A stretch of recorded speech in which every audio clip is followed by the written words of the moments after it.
Inilah cerita rakyat tentang Timun Mas dan Buto Ijo. Pada zaman dahulu, di suatu desa hiduplah seorang janda tua yang bernama Mbok Sarni. Setiap hari dia menghabiskan waktunya sendirian karena Mbok Sarni tidak mempunyai seorang anak.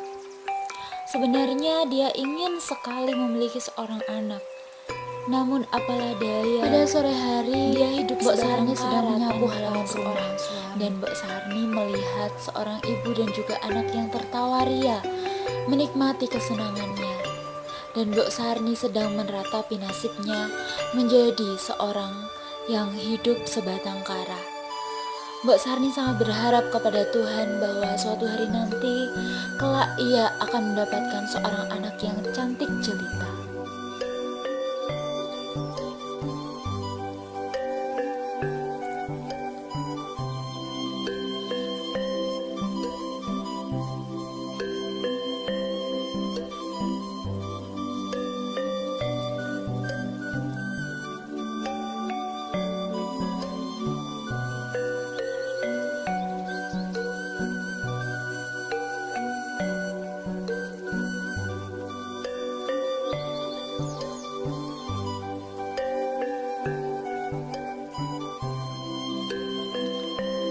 Ya Tuhan, umurku sudah semakin tua, namun aku tetap hidup sebatang kara.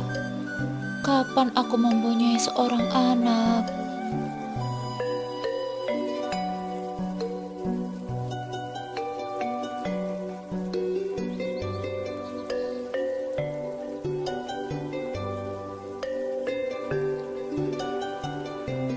Keesokan harinya, melepas akan lamunannya, Mbok Sarni pergi ke hutan belantara untuk mencari kayu bakar. Di tengah-tengah keasyikannya dalam mengumpulkan kayu bakar, tiba-tiba datanglah raksasa yang besar atau yang biasa disebut dengan Buto Ijo.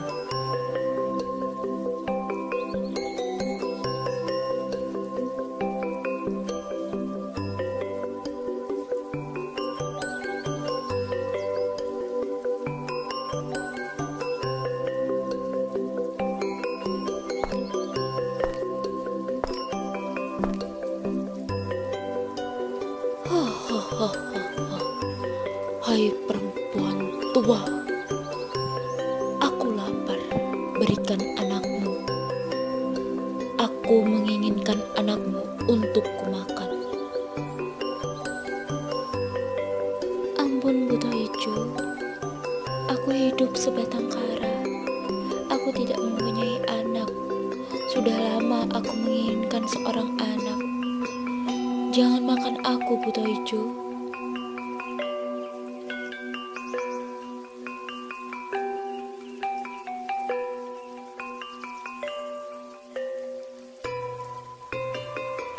Ho ho ho ho ho. Dasar perempuan tua, lemah. Akan aku berikan biji timun ini kepadamu, yang kau bisa menanamnya di pekarangan rumahmu. Tunggulah sampai 2 minggu perempuan tua, maka kamu akan mempunyai seorang anak. Hahaha. Terima kasih Buto Ijo, akan aku tanam biji timunnya. Hai, tapi ada syaratnya. Ketika anak itu berusia 7 tahun, maka anak itu harus dikembalikan kepadaku. Akan aku jadikan santapan yang lezat. Hahaha. Baiklah, aku setuju dengan persyaratanmu, Buto Ijo.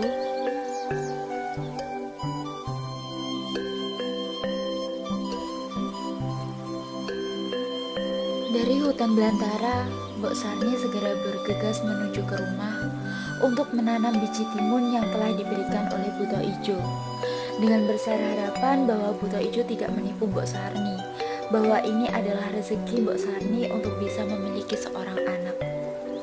Mbok Sarni menanam biji timun itu di depan rumahnya yang bertepatan di belakang pagar rumahnya.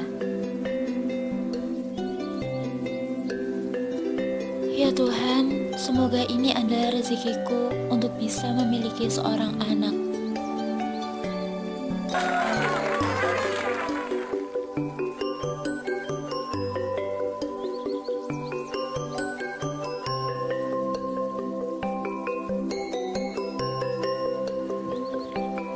Setelah 2 minggu kemudian, ternyata benar apa yang dikatakan oleh buta ijo, bahwa timun yang kecil itu salah satunya bisa berubah menjadi timun raksasa yang bersinar dan berwarna emas.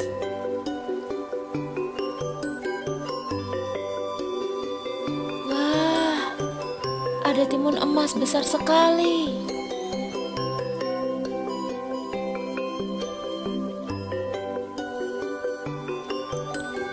Ya Tuhan, ada bayi. Dok, kamu cantik sekali. Ternyata buta ijo itu tidak bohong. Anakku, akan kuberi nama kamu dengan nama Timun Mas. Simbok berharap, Dok, kamu menjadi seperti emas yang dapat memikat hati banyak orang.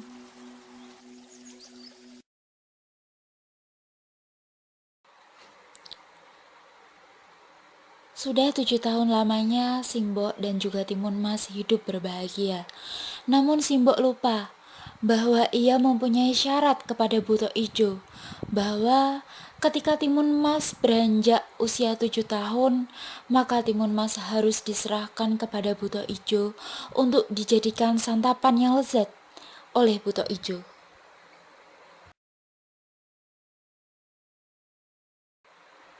Suatu ketika, buta ijo datang dan menagih janjinya.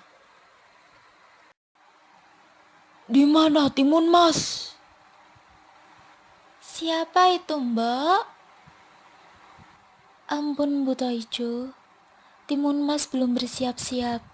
Kembalilah esok hari, buta ijo. Akan aku serahkan Timun Mas kepadamu."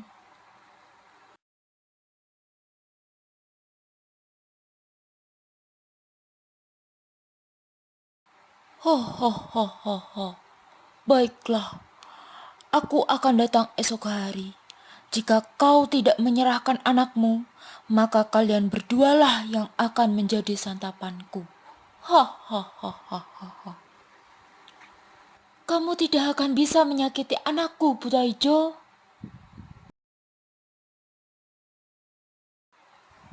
Dengan udara pagi yang cerah, Simbok melamun di depan rumah, bahwa semalam Simbok bertemu dengan seorang Habib yang memberinya petunjuk untuk menyelamatkan Timun Mas dari serangan buta ijo. Habib itu berkata bahwa jika kamu ingin menyelamatkan Timun Mas, perintahkanlah ia lari ketika buta ijo datang dengan membawa biji mentimun, jarum, garam, dan terasi.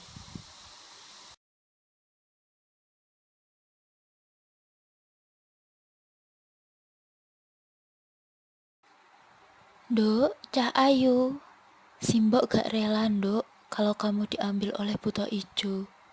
Ambillah kantong ini, Dok. Kantong ini terdapat biji mentimun, jarum, garam, dan juga terasi.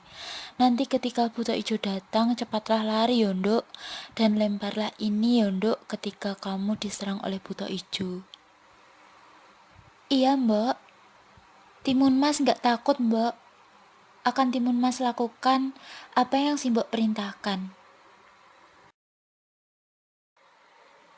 Keesokan harinya, buta ijo datang kembali untuk menagih janjinya. "Ho ho ho ho ho. Di mana Timun Mas, Mbok?"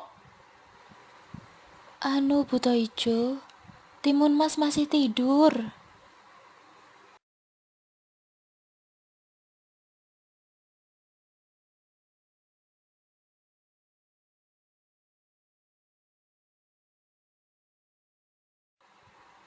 "Hei, jangan kabur, Timun Mas. Kamu tidak akan bisa." Kemudian Buta Ijo mengejar Timun Mas dan menyerang Timun Mas. Namun Timun Mas kembali menyerang Buta Ijo dengan melemparkan biji timun. Hahaha. Mau kemana kamu Timun Mas? Iya. Akhirnya Buta Ijo tidak dapat bergerak karena Buta Ijo terlilit oleh tumbuhan timun yang sangat melilit, keras, dan juga besar-besar. Hei, jangan kabur Timun Mas. Ayo kejar aku Buta Ijo, kamu tidak akan bisa mengejarku. Dalam kesempatan tersebut, Timun Mas berusaha untuk kabur. Dan akhirnya Buta Ijo dapat membebaskan dirinya dari tumbuhan timun tersebut. Lalu Buta Ijo kembali menyerang Timun Mas dan mengejar-ngejar Timun Mas. Dan akhirnya Timun Mas mengeluarkan senjatanya yang kedua, yaitu melemparkannya jarum ke dalam Buta Ijo. Setelah dilemparkannya jarum tersebut oleh Timun Mas, Buta Ijo kembali dihadang oleh tumbuhan bambu yang runcing besar dan kokoh, hingga Buta Ijo merasakan kesakitan dan juga mengalami pendarahan di beberapa bagian tubuhnya.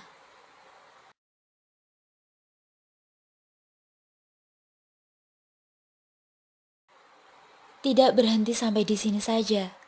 Buta Ijo dapat kembali membebaskan dirinya hingga mengejar-ngejar terus Timun Mas. Namun Timun Mas juga tidak akan menyerah. Timun Mas mengeluarkan senjatanya yang ketiga, yaitu dengan melemparkannya garam ke dalam tubuh Buta Ijo. Ternyata garam yang dilemparkan oleh Timun Mas tersebut berubah menjadi sungai yang deras, yang airnya jernih berwarna biru. Namun sungai itu dapat menenggelamkan Buta Ijo. Tidak sampai di situ saja, ternyata Buta Ijo dapat menyelamatkan diri karena Buta Ijo bisa berenang.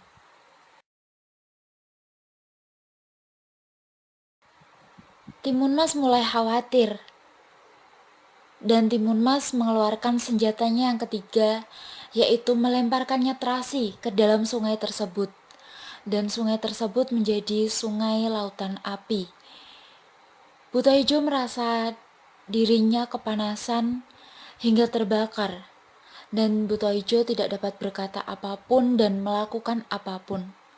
Akhirnya Buta Ijo musnah di telan sungai berapi tersebut.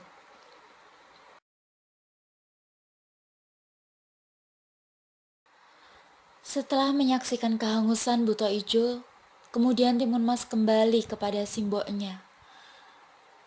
Timun Mas sangat senang sekali. Akhirnya ia dan juga Simbok dapat hidup berbahagia tanpa ada gangguan dari Buta Ijo.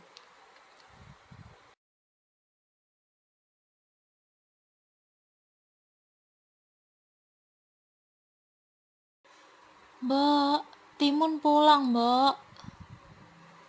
Dok, anakku Timun Mas.